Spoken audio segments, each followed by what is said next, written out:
យើងមាន file welcome និង file ដែលយើងបានបង្កើត web និង file index អាហ្នឹង file ដែលយើងសូពីសប្តាហ៍មុនហ្នឹងណា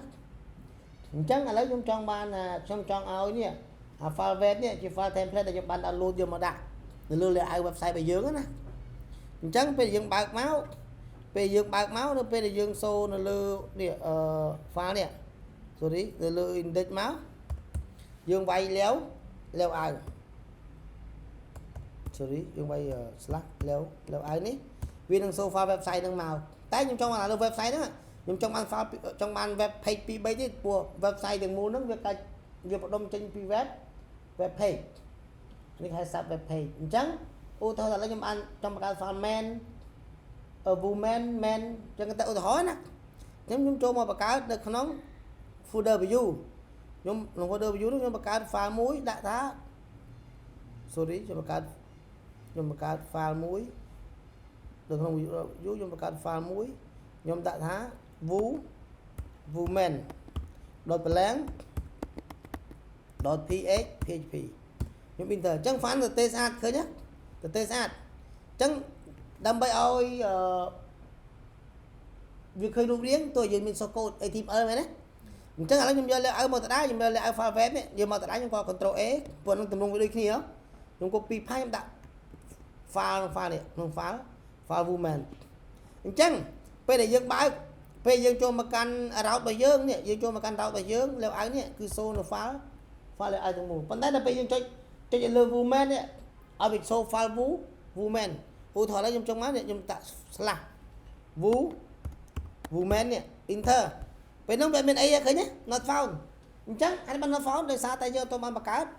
route យើងមានតែ file យើងបានបង្កើតមិញមែនណាអញ្ចឹងយើងចូលទៅ route យើង copy route មកបន្ថែម route static ណាអានេះយើងដាក់ថាគេយើងដាក់ថា woman ជាឈ្មោះ route ហើយ file របស់យើងឈ្មោះអីគេ file របស់យើង woman ដែរឥឡូវកុំឲ្យវាដូចគ្នាកុំឲ្យច្រឡំគ្នាឥឡូវ file របស់យើងឈ្មោះថា woman តែ route នេះយើងដាក់អីក៏បានដែរយើងដាក់ថាឥឡូវដាក់លាវឲ្យពីមុខទៀតលាវឲ្យបាទតោះមក slash woman route ទៀតអញ្ចឹងនៅពេលដែលយើងចូលមកលាវឲ្យវាចេញ file ទាំងមូលតោះមកយើង slash គេ slash woman វាចេញ file woman អញ្ចឹងបើតដែរមើលមិនដឹងថា file woman ឥឡូវខ្ញុំកែខ្ញុំស៊ើចអានេះខ្ញុំយកទៅកែមកបន្តិចកែនៅក្នុង source code របស់យើងដើម្បីដឹងថា file ហ្នឹងវាត្រូវបានយើងកែបាត់យល់ទេខ្ញុំស៊ើចមកនេះខ្ញុំដាក់អូខេដាក់ first អូខេខ្ញុំដាក់ woman មកឲ្យបាក់ណា woman page ខ្ញុំដាក់ចឹងបណ្ដោយទៅអញ្ចឹងពេលហ្នឹងឃើញវាកែនេះ woman page អញ្ចឹង page ផ្សេងគ្នាក៏ដូចក៏ខុសគ្នាដែរដូចតែគ្នាហ្នឹងឧទាហរណ៍ខ្ញុំធ្វើមួយទៀតចាំបាច់មើលទេខ្ញុំបង្កើតខ្ញុំ copy អាហ្នឹងទៅដដែលខ្ញុំបង្កើត file មួយទៀតនៅក្នុង folder view បង្កើត file មួយទៀតដាក់ថា main.plang.php enter ខ្ញុំ copy path ខ្ញុំ save បន្ទាប់មកខ្ញុំស៊ើចអាមិញខ្ញុំស៊ើចគេមិញដាក់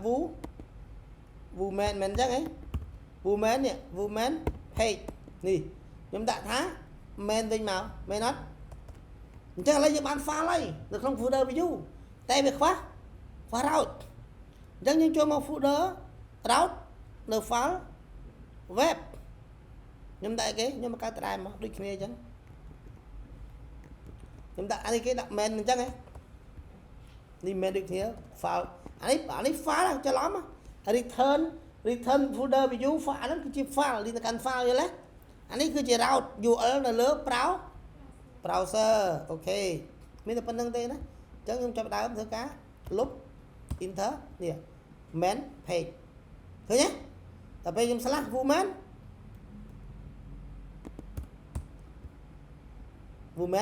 page ឃើញទេ